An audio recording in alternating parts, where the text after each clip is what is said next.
article I once read said less than 42% of so-called black families own their homes, compared to 74% of European households. Part A. Why do you think there is such a big gap in these numbers? And Part B. What can we do to change this dilemma inside our Moorish communities? Mm, most definitely.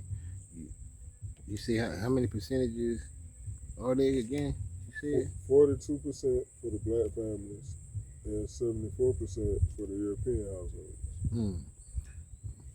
Well, again, that's what we call racism and white supremacy in America.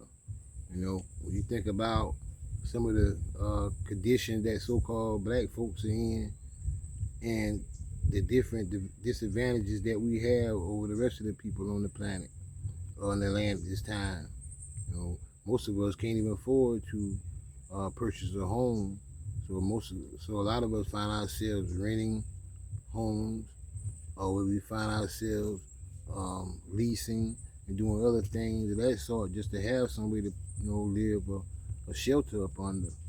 So this is just some of the conditions in which we are faced with when you start talking about the dynamics of white supremacy and the oppression of this racism in which we are being affected by.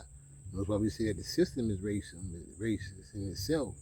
It's not just the so-called average, so-called white or black who's racist. It's the system in which is designed to continue to keep certain people in conditions where they're inflicting racism and discriminations towards a particular race or class of so-called people. So this is some of the things that's affecting us in our community. Not to mention the lack of, you know, uh, job opportunities, and etc. This is what keep people in the poverty. Because we just spoke about the 500 and some odd thousand of black men who are now being affected without having jobs at this time. So we can only begin to imagine how much that can affect other households. It'll affect that man from being able to now go purchase something of his own. He better can keep a job. And this is some of the things that they do inside of the job institutions or the industrial institution to keep our people, unbalanced.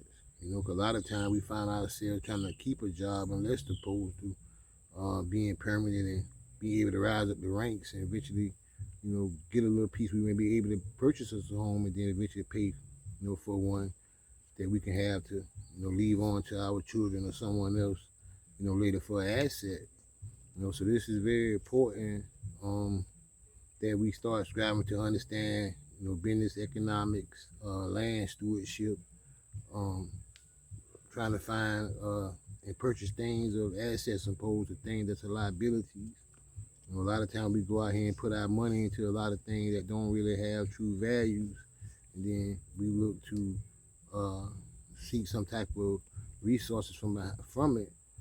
But in reality, it's a liability the moment that we purchase a lot of these things um, out of these companies, or even like cars. We just purchase them off the lot.